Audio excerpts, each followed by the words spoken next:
buenas, bienvenidos a otro encuentro de las Ínsulas Prometidas. Hoy muy felices porque estamos con Guillermo Arriaga. La biografía de Guillermo Arriaga podría resumirse en una sola palabra, narrador. Pero vamos a sumar unos pequeños detalles sobre su persona. Guillermo Arriaga nació en Ciudad de México en 1958, un año que se recuerda como especialmente lluvioso en esa ciudad. Y cineasta, novelista, cuentista, productor, director, escritor de historias para cine. Es un autor ampliamente conocido. Podemos citar algunos de sus libros, como Retorno 201, Escuadrón Guillotina, Un dulce olor a muerte y Salvar el fuego.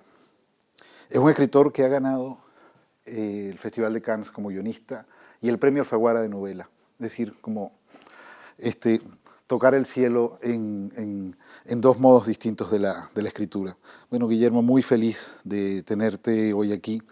Y la primera pregunta tiene que ver con la calle, las palabras, el lenguaje.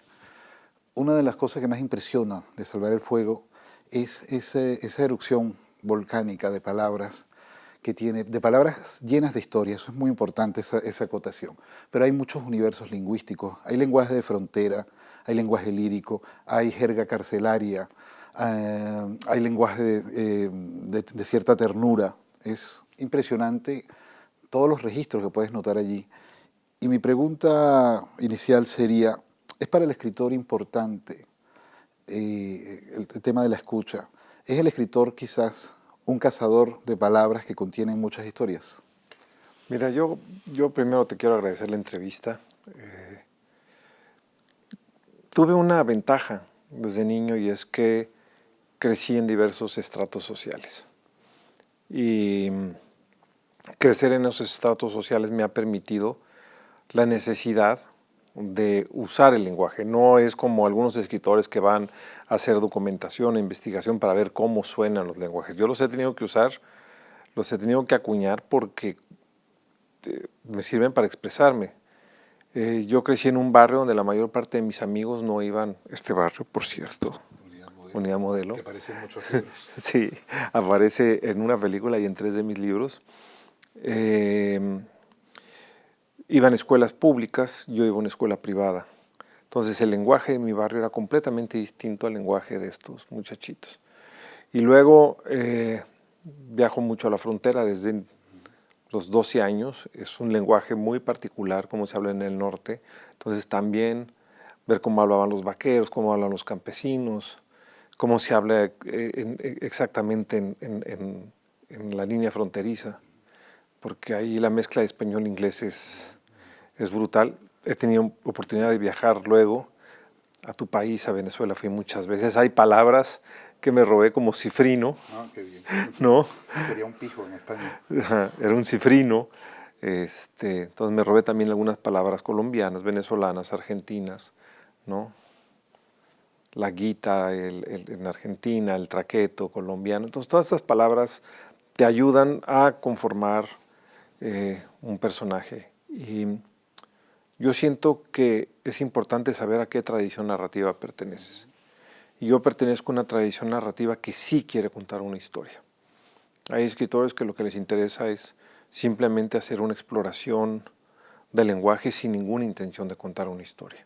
A mí sí me parece importante contar una historia y todos estos lenguajes me ayudan a contar mejor la historia. Pero hay algo muy interesante en el sentido de que cuando dices contar una historia, muchos lectores prejuiciosos pensarían una cierta ingenuidad. Dice, es un narrador que solo quiere contar una historia. Pero primero está ese trabajo lingüístico que hemos mencionado, pero además en tus libros hay un trabajo importantísimo en la estructura. Es algo que, por ejemplo, en el libro de cuentos se ve muy fácilmente porque al ser pequeñas historias, pues vas viendo cómo reinicias la estructura cada vez. Pero la estructura es algo fundamental en tu trabajo. No hay un acercamiento, no son historias contadas de una manera básica, ni simple, ni común. Es precisamente el dislocamiento, la destrucción de la historia, todos esos juegos y lo que conforman tu estilo propio, ¿no? Y algo que has dicho en algunas ocasiones, el peso sobre el verbo, ¿no? que en cierta forma es decir que tienen que ocurrir muchísimas cosas. ¿Cómo llegaste a ese modo de escribir y a esa identificación con ese oficio particular? Mira, para empezar, creo que mi trabajo es encontrar los engranajes que son orgánicos a la historia misma. No creo que todas las historias tengan un modo único de ser contadas. No creo que todas se puedan contar de manera lineal. Y por tener déficit de atención, que voy de un lugar a otro, pues es un poco también el modo en que pienso y por lo tanto el modo en el que escribo. Es inevitable que los procesos mentales de un escritor se reflejen en la forma en la que escribe. Ahora, dicho esto, yo jamás he escuchado a nadie en la vida cotidiana contar una historia de manera lineal. Siempre vamos de un lugar a otro y se usan estructuras narrativas muy sofisticadas. Y a mí me gustaría que en algún momento la literatura alcance la sofisticación de las narraciones orales. Tú en alguna parte has hablado de esa necesaria búsqueda del escritor de su propia tradición, que en tu caso fue de esos narradores que cuentan muchas historias y que los asociabas con el verbo. Y hablabas de autores, o así creí entenderlo, más bien vinculados al adjetivo, a lo inmóvil. Pero mencionabas una excepción preciosa, que es Borges y sus maravillosos adjetivos. ¿Tú crees que es importante para un escritor que ha llegado un poco a lo que es su propia palabra, reconocer también el valor y la riqueza de esas excepciones? En tu caso, Borges. No, por supuesto. Yo creo que nunca debes de descalificar a ningún autor. El pertenecer a una tradición narrativa no significa que la otra tradición narrativa no valga o que no puedas aprender de esa tradición narrativa. Y aún así Borges era un tipo que también contaba historias. En el Jardín de los Senderos que se bifurcan, o la de los dos hermanos con la mujer. No todo es estático en Borges, también tiene muchas, o el tipo se me olvidó el cuento que dice, tú eres Borges, y si en el momento que me dice tú eres Borges, ya no puedo evadir la pelea porque ya tengo un nombre, ya soy una persona, no puedo ser un anónimo que se escapa, que se hace, que huye del conflicto. Entonces creo que también Borges era un narrador de historias. Pero aún así, por ejemplo, ahorita he leído un autor que no es propiamente dicho un contador de historias, que es Mircea Cartarescu. No sé si has tenido oportunidad de leer. Cartarescu voy en la página 250 del ala izquierda y sigue describiendo su casa. No avanza. Eso no significa que yo no aprecie lo que está haciendo Cartarescu o que no crea que hay un valor literario en lo que hace. Volviendo a Salvar el Fuego, es una historia, cuando la leí recordé una definición que hizo Camilleri sobre la obra de Simenón, ¿no? Lo llamaba la máquina de narrar. Y tú estás leyendo Salvar el Fuego y sientes que es la máquina de narrar, porque ocurren cosas, ¿no? Y la novela es muy amplia y sin embargo nunca te sientes intimidado por esa longitud. Y las muchas cosas que pasan describen mundos infernales, pero hay una redención final de los personajes.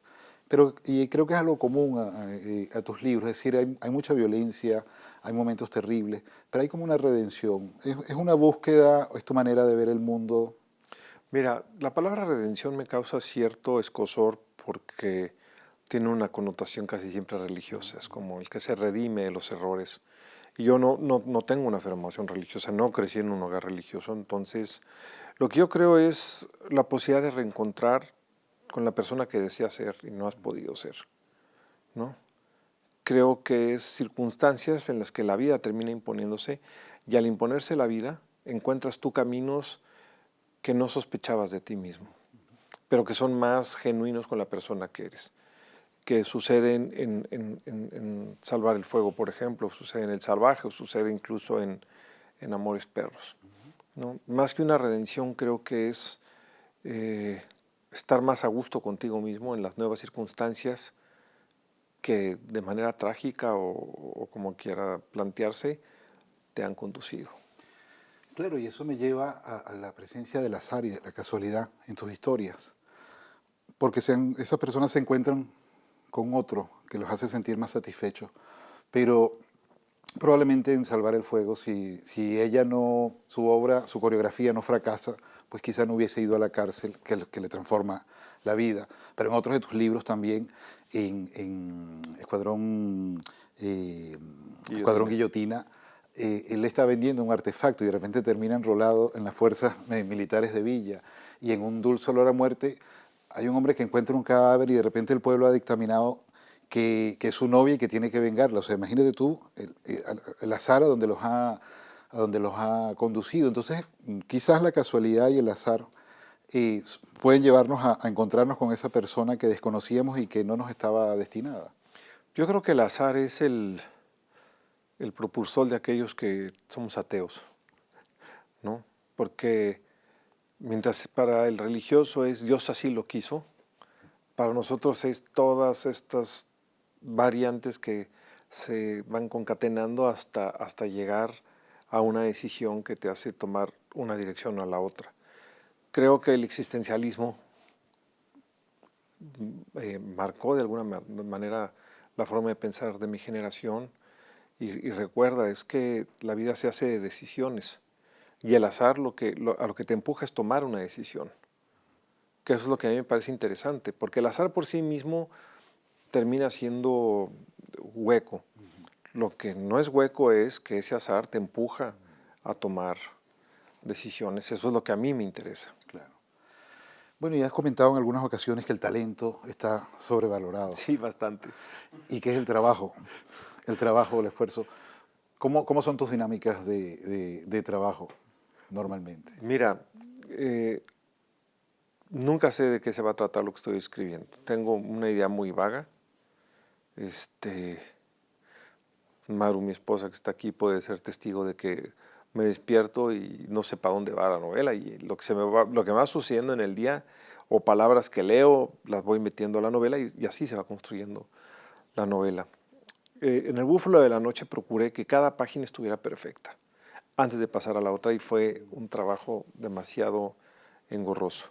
Ahora suelto todo, no me importa que esté escrito mal y luego vuelvo sobre ello y lo corrijo varias veces. No solamente lo corrijo, lo reescribo varias veces y luego lo corrijo varias veces. La diferencia entre una y otra, por si la gente no sabe qué es que en la reescritura transcribo palabra por palabra y mientras voy transcribiendo palabra por palabra voy quitando, poniendo, cambiando. Y eso lo hago unas 6 o 8 veces con la novela completa y luego la corrección es ir línea por línea y ir tachando, quitando, cambiando. Entiendo que Salvar el Fuego, la versión primera era bastante más amplia y trabajaste muchísimo. 1440 páginas. 1440 páginas, ¿no?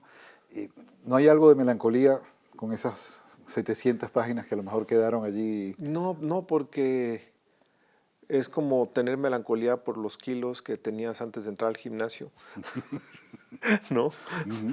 Pues sí, a lo mejor ser gordito estaba bien, pero ya entraste al gimnasio y ya quieres estar con condición física, quieres correr rápido, quieres brincar rápido, quieres pegar rápido o duro, entonces ya no añoras el gordito que fuiste. Claro, muy bien.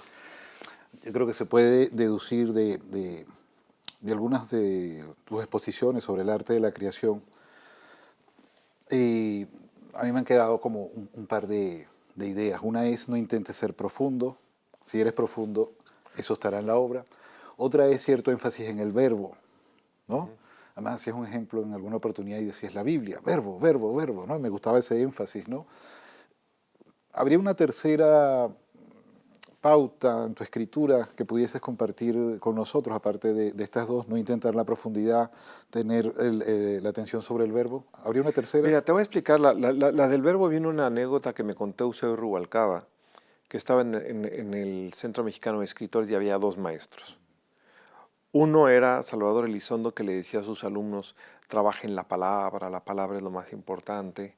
Y el otro era Rulfo, que le decía, cuente, no cante, ¿no?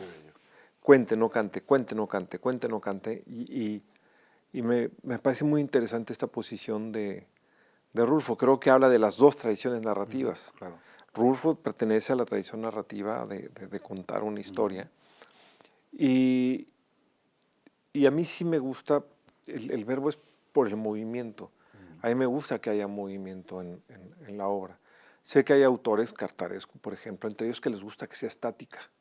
O, por ejemplo, Claude Simon y Rob Grillet, todos estos, que era lo más estático posible. Pero a mí me gustan, no sé, Faulkner, Rulfo, Dostoyevsky, Tolstoy, Stendhal, Baroja, Shakespeare, Dickens, Martínez Guzmán, García Márquez, Vargas Llosa, que tratan de contar una historia, y esa es a la tradición narrativa a la que yo pertenezco. Ahora, o trato de pertenecer, por lo menos. ¿Qué otra cosa podría yo agregar Yo sí quiero que lo que escriba sea orgánico con la historia que estoy contando, ¿no? Creo que mientras más invisible te hagas como autor, más vas a beneficiar la obra. Hay autores que les gusta mucho estar presentes.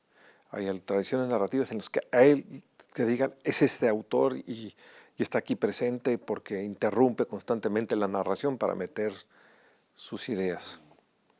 A mí sí me parece que hay que ser orgánico con la historia que se está contando.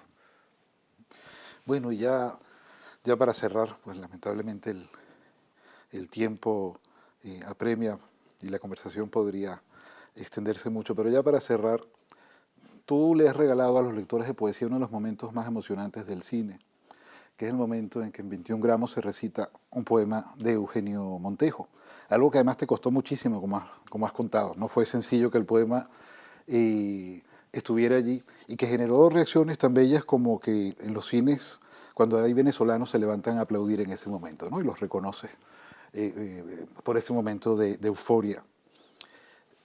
No la escritura, no lo poético, porque lo poético está en tu obra, pero el poema como posibilidad está en tu escritura. ¿Tienes proyectos de escribir poemas en algún momento? ¿No te conformas con ser un apasionado lector de poesía? No, yo creo que la poesía es un género sumamente difícil y no solamente requiere un talento distinto, una habilidad distinta, sino también una personalidad distinta. Creo que es distinta la personalidad de un narrador a la personalidad de un poeta, ¿no? El narrador está siempre hablando de otro, casi siempre, a menos que hayas estas autoficciones que ahora vienen, pero por lo general quien hacía ficción hablaba de otro, y el poeta siempre habla de sí.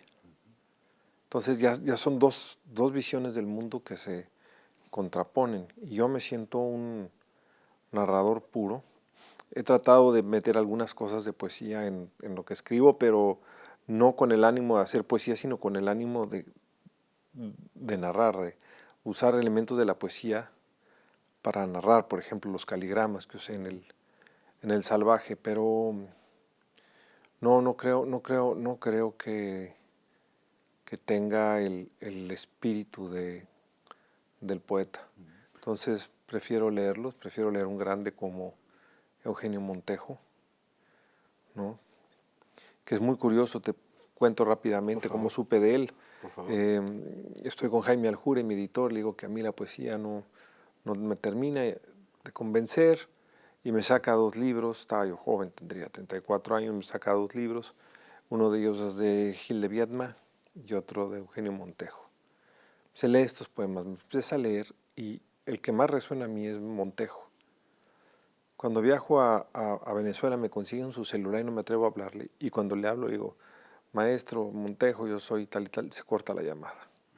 Y no te oigo, mexicano y tal. Bueno, el caso es que en lo que alcanzamos a oír quedé a desayunar con él. Me citó un domingo a las 7 de la mañana. Le regalé mi libro, Un dulce a la muerte. Él me regala otro libro. Y luego elijo su poema, La tierra giró para acercarnos, para ponerla en 21 gramos. Y le dije que si no, le escribo, le digo, Eugenio, quiero hacer este homenaje tal y tal. Y luego los abogados americanos me dicen, si no tengo lo que llaman ellos un release, una carta donde libera de cualquier responsabilidad al estudio, que era Universal, no va a salir el poema. Y entonces yo le escribía y no contestaba. Por favor, necesito una carta donde digas notariada, tal. No contestó. Entonces le digo al estudio, yo me hago responsable financieramente en caso que nos demande. Me hicieron dar yo la carta notariada y me empeñé en que estuviera el poema. Y luego Eugenio me llama y me dice, Guillermo, perdón, pero es que yo creí que era un corto estudiantil. No me imaginé que era Sean Penn el que iba a recitar La Tierra giró para acercarnos. Bueno, con esta maravillosa historia y con la conciencia de que la poesía acompaña a todos tus libros, pues nos despedimos. Muchísimas gracias, Guillermo, por estar aquí y que haya mucha escritura. No, al contrario, te agradezco muchísimo.